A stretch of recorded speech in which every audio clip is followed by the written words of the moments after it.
Like, it's okay to say no and step back from any toxic dynamics or extra responsibilities you didn't sign up for. So if you don't want to be part of that committee, you don't have to be part of that committee. Even if you're passionate about that topic, you might not have the capacity for it at this point in time. It's okay to say no, and you don't need to add an explanation. You can just be like, nope, that's not going to work for me at this point in time.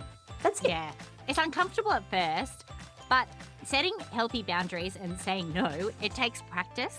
Yes. We were talking in a previous episode about division fluency and multiplication fluency. And fluency is all about being automatic and coming really naturally and easily. And boundaries, they don't come naturally and easily.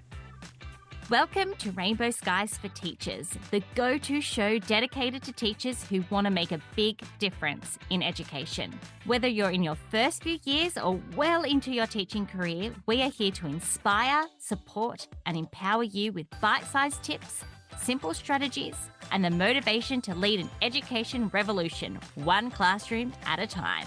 We're Ashley and Alicia from Rainbow Sky Creations, two Aussie teachers who love all things teaching and learning. We are here to help you thrive as you work toward making an impact in your students' lives while loving your life as a teacher. We are here to help you bring joy, simplicity, and creativity into your classroom on the daily, because there are rainbows ahead, my friend, and together we're unstoppable. Let's get into today's episode. Rainbow Sky Creations acknowledge the traditional owners of the land that we record this podcast on, the Dharawal and Whadjuk Noongar people. We pay our respects to their elders past and present and extend that respect to all Aboriginal and Torres Strait Islander cultures. You are listening to Rainbow Skies for Teachers. Welcome back. Thank you for joining us, or welcome if this is your first time listening. Yes, we're going to chat about school politics. Dun, dun, dun. Oh, there's always school politics, isn't there? It doesn't matter what school you're at, there's politics. I've worked at schools where the politics have been minor. I've worked at schools where the politics have been absolutely major, and stories I cannot tell on this podcast, although I wish I could.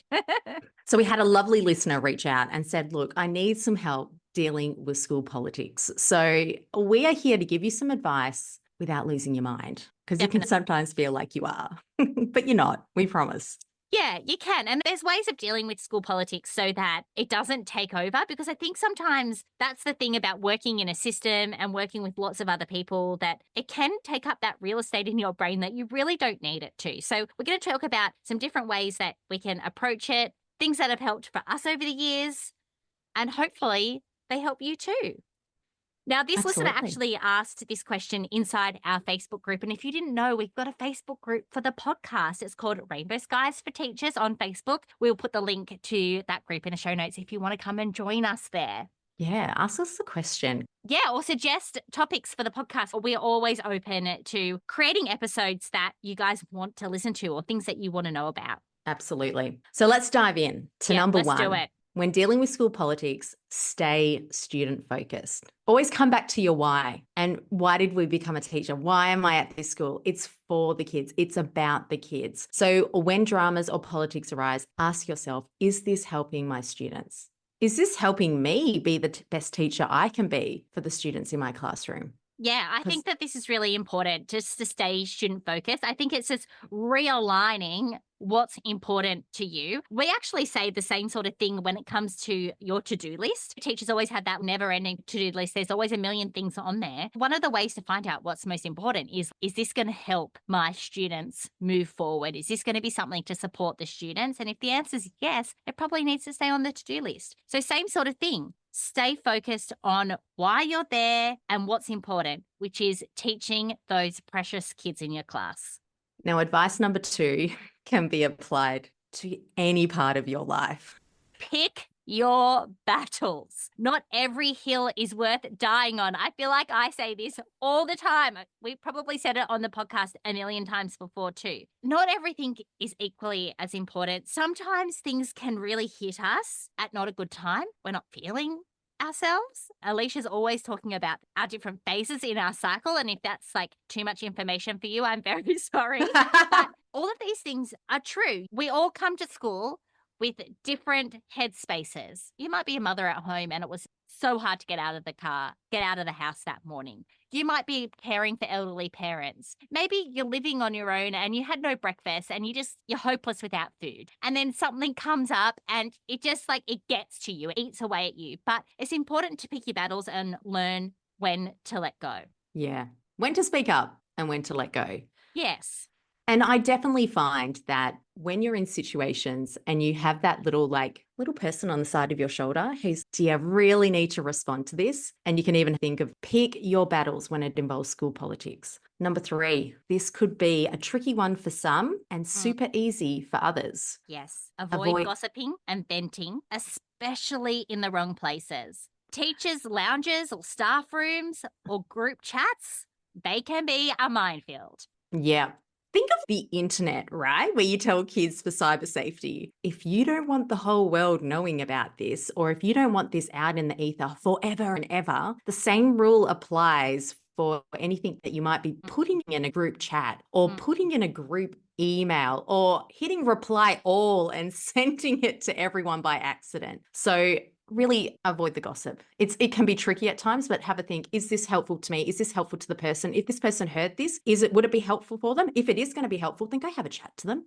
Come on. Don't be like Alicia and avoid conflict. Just have a little chat to them, but don't gossip. Yeah, gossiping in the workplace is never good. Also, putting anything in written form. This is just a nice little reminder from your friends, Ashley and Alicia, not to write it in an email, not to write it in a message. I'll tell you a little story. This is not from a workplace that I have ever worked at, not teachers, but it could happen to teachers. A girl was working at an office. She had an affair with the boss. Already, we're doing the wrong thing, right? Anyway, the affair didn't go so well and they broke up. But the boss thought something suspicious about this girl. So what he got the IT people to do was go through her emails and then discovered that she was leaking information about the business to people outside. And that's the thing. Our emails are actually owned by the people that we work for, and they can go back and look at them.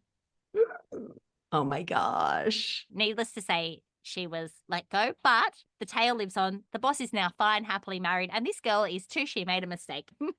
Mistakes happen. Absolutely. Learn from her mistake is what I'm trying to say. And I used to say to kids, you can be a bystander, you can be an upstander. And if you are in the staff room and you do hear it and you do hear people going on about somebody else, you can actually just say, hey guys, it may be social suicide. It's your choice. But to actually just go, hey, that's not cool. I don't want to hear about that sort of stuff. If you knew what was going on in that person's life, you might have a very different perspective. So there is nothing stopping you from actually calling it up. And if you're in administration, on making it like a no gossip zone or whatever terminology you use. We're here to lift each other up. But if you don't want to get involved with social politics, don't get involved with the gossip. It's just not helpful, as hard as it is. It does come from the top too. I once worked for somebody who was a bit of a gossiper, and that's tricky, isn't it, when it comes from the top? But you do have to stand above.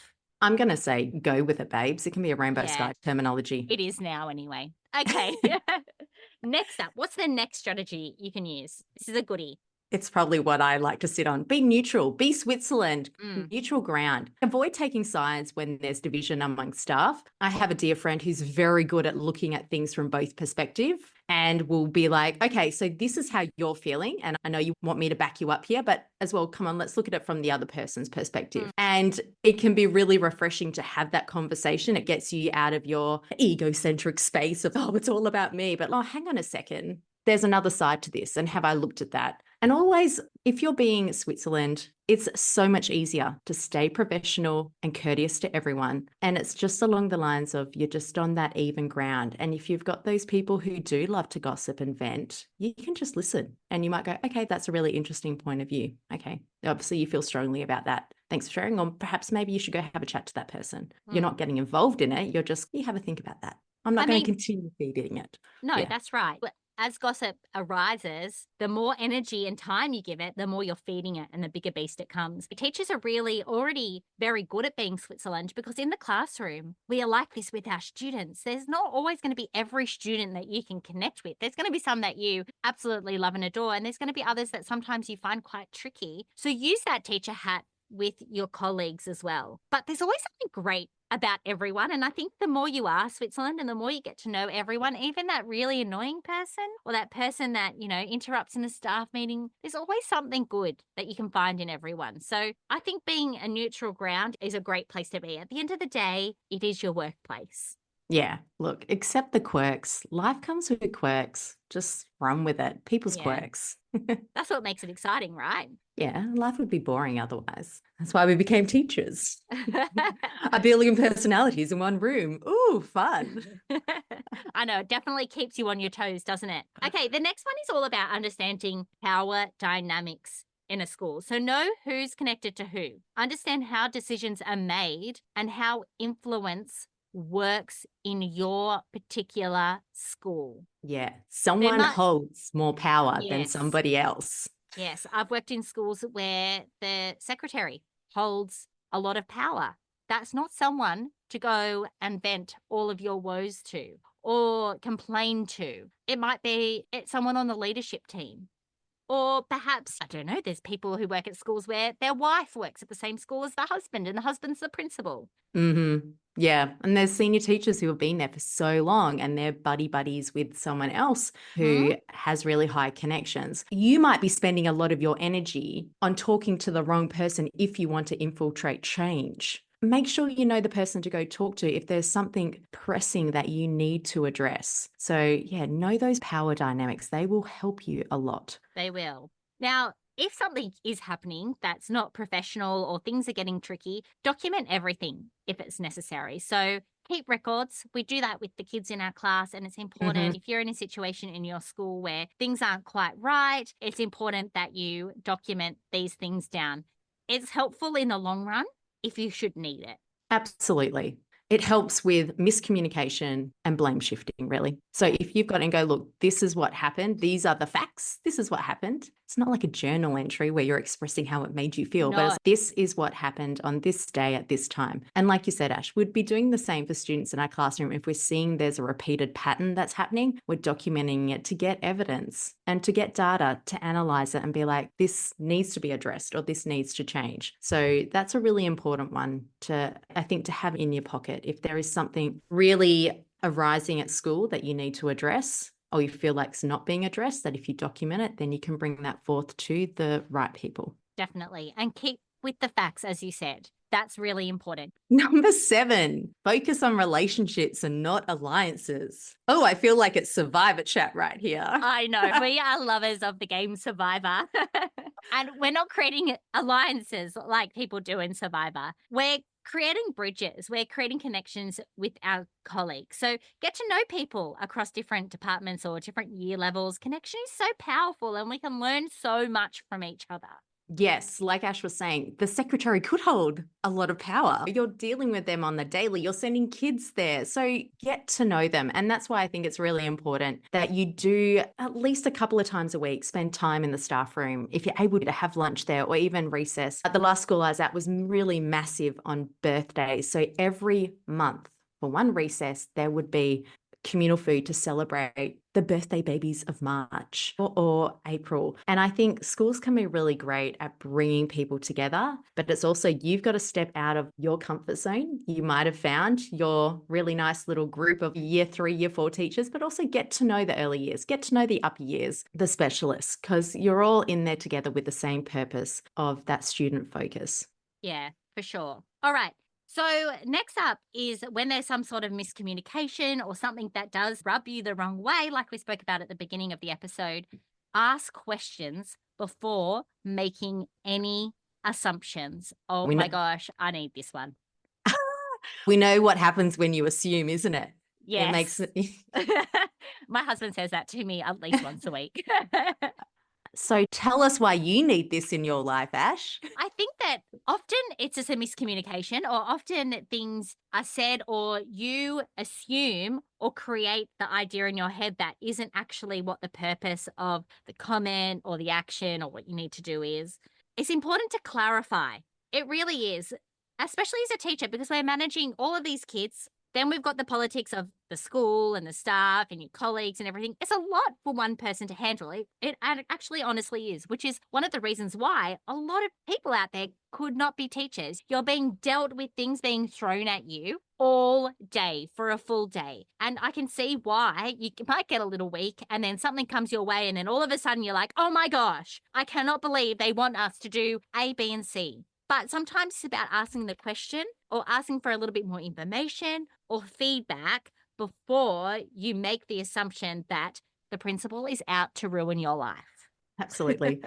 I was reading an article about cognitive distortions, and there's 9 types of them. Don't ask me to tell you the 9 types, but there's 2 that I do remember. And one is catastrophizing, which is what you're just talking about there, right? Like you make this assumption and then you just blow it out or bigger than what it should be. Catastrophizing is very easy to do. And the other one is when things are really black and white, where it's either this way or that way. And I think sometimes teaching can reach that model where you feel like it's got to be this way. It can't be that way. Ask questions before assuming and take a really big breath. Slow down and just think about it. They're not trying to ruin my life. There is a reason they've had this discussion. Let me get the facts. Yeah. When you flip into emotional state. Oh, it is a real Go. challenge. It's a massive, massive challenge. I've been there so many times, and I think it doesn't help when you're at the end of a term and you're tired or you've been working really hard and then it just feels like a ton of bricks have come down on you, but it's really only actually a feather. But it feels like that because we are hard workers as teachers. In my time in leadership, one of the things that I learnt being on the leadership team at school is that the leadership team often provide directives for the teachers. They ask you to do things which can be annoying. But interestingly, there's somebody above them that's asking them to do things too. So as a leader, you may not want to ask the teachers to hand in the lesson plans, do this assessment, create a wall in the staff room that shows where all your students are on the data points. But that's been a directive above them, which may have even been a directive above that person. It's all handed down. That's one of the things actually I didn't like about leadership is that I felt like I didn't really have my own autonomy of making a difference in education. And now I feel like at Rainbow Sky, we can really make this difference in education because we're giving our own opinions about what we actually believe, not just something that we've got to have the party line. And that's the one thing when I first got into leadership and I got the job, I was sat down in the principal's office and I was told one of the rules is that you need to sometimes run with the party line. We all support each other. So sometimes you might see that from the leadership side. They all think we should do A, B, and C, but that may be just because that's what they've been told to do and they're working together as a team and that's kind of part of the job. That's a bit of an inside background to how I saw it. Anyway. Yeah. Hats off. Like you got to have a thick skin. And then also in that situation, asking the question before assuming, if you're in that leadership role of, hang on a second, does it have to be this way? And then even if you have more information to know why that decision has been made, it can be better at you processing the reason behind it. Yeah. And I think good leaders, they do explain their decisions and the reasoning behind the decisions. And it can take a little bit longer, but I think that can really help with a school environment and building up that staff morale, can't it? Yeah, you want to have an element of transparency, right? Like you kind of want to know what's going on. And I agree. When you know a bit about the school and you want to know more about the politics and they're willing to share why the school is doing this, why they've got it incorporated in the business model. If you're in the independent sector like I was, you kind of went, oh, okay, all right, I see the logic behind that. Good thing I'm not having to deal with it. I'm off back into the classroom. See ya. Yeah. So we've got two more for you. One's really easy. The other one can be a bit harder to do, which is this one, number 9, set healthy boundaries. Look, protect your mental space. I found this really hard in education. I found this just really hard as a human because I would just want to give and help. But I knew if I kept doing that, I would burn myself out. So if you have not sat down and thought about your boundaries, sit down and think about it. Have a think and go, what is me setting healthy boundaries for me? For me, it was like not having email communication all the time. Yes. Like it's okay to say no and step back from any toxic dynamics or extra responsibilities you didn't sign up for. So if you don't want to be part of that committee, you don't have to be part of that committee. Even if you're passionate about that topic, you might not have the capacity for it at this point in time. It's okay to say no, and you don't need to add an explanation. You can just be like, nope, that's not going to work for me at this point in time. That's it. Yeah. It's uncomfortable at first, But setting healthy boundaries and saying no, it takes practice. Yes. We were talking in a previous episode about division fluency and multiplication fluency. And fluency is all about being automatic and coming really naturally and easily. And boundaries, they don't come naturally and easily to start off with. But as you start to work on them and practice them, you do become more fluent and things become easier. It's easier to say no. It's easier to say on Thursday afternoons, I leave as soon as the bell goes because I've got a date with myself. Or I come in late on Friday mornings because it's a slower morning for me. Whatever it might be, they just need to be little tweaks. It doesn't need to be something huge. Yeah, you got to practice flexing that muscle. And it could be that I'm only going to do lunch 2 days a week in the staff room because I need some time to myself. I just need some time at lunchtime to just chill with myself. Or number 10 is find your people. And it may be that you just want to have lunch with those people 1 day a week because they fill your bucket. Yeah. So when you're setting healthy boundaries, it's made so much easier too if you've got someone there who's got your back. And that's what number 10 is about with dealing with school politics. Find your people, surround yourself, I should say, with your trusted colleagues and positive colleagues, ones that lift you up. Yeah. Right? Not ones that are dragging you down with all of the gossip. Find the people that make you feel good, that give you that energy boost. There's going to be people on your staff that you really connect with. And that's awesome because some of my greatest friends I've met teaching along the way. Yeah. And they're often your safe sounding board. So if you really need to vent, they're usually that person that if I vent with them, it's not going anywhere else. Yeah. And they're your cheerleaders as well. You're going to find you will probably be exactly the same for them in return. Navigating school politics can be a tricky one, but it doesn't have to be all consuming and steal your joy and love for teaching. That's what this episode's all about. Don't let it steal your joy for teaching. I've seen many a great teacher being brought down by school politics. And if this is you, if you're thinking, I'm just in a bad mindset right now with my school and the politics, it may be about changing some of these mindset things that we spoke about, shifting those. But if you can't do that, it might be about finding another school.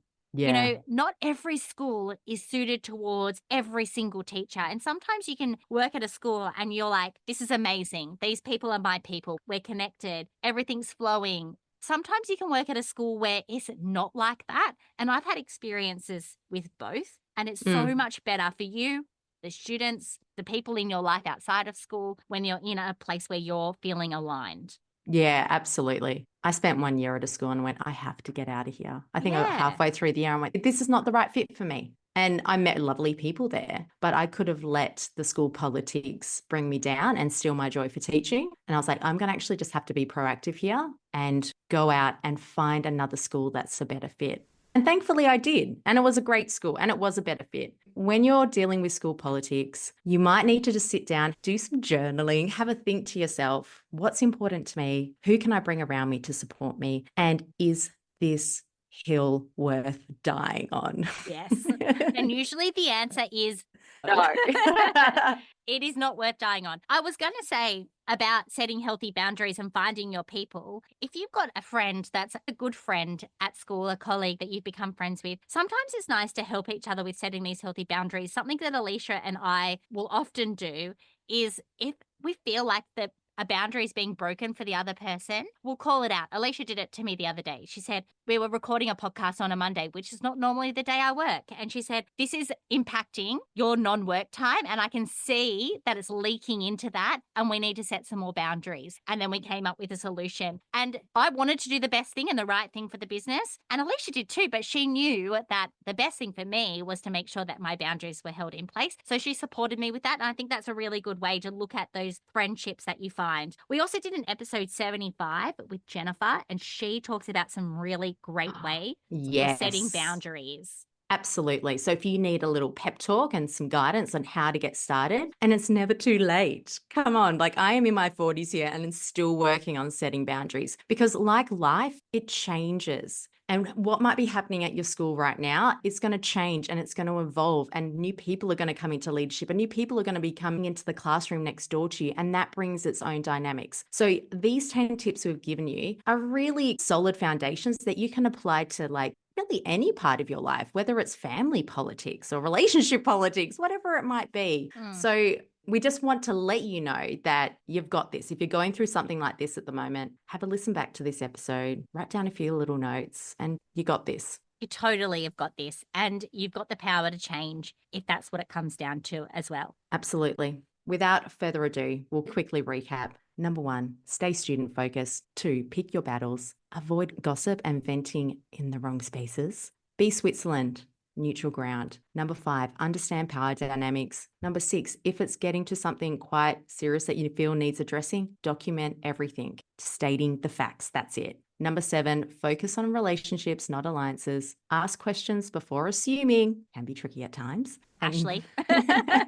Number 9, set healthy boundaries. And number 10, find your people. So they're your healthy people. If you need to vent, you know it's a safe space. Absolutely. Thank you for joining us. This was a bit of a heavy episode, but I know it's one that any teacher that's worked in any school has dealt with some sort of politics over the time. So I hope it's been helpful. Yeah, we do. And until next time, there are rainbows ahead, my friend. And together we're unstoppable.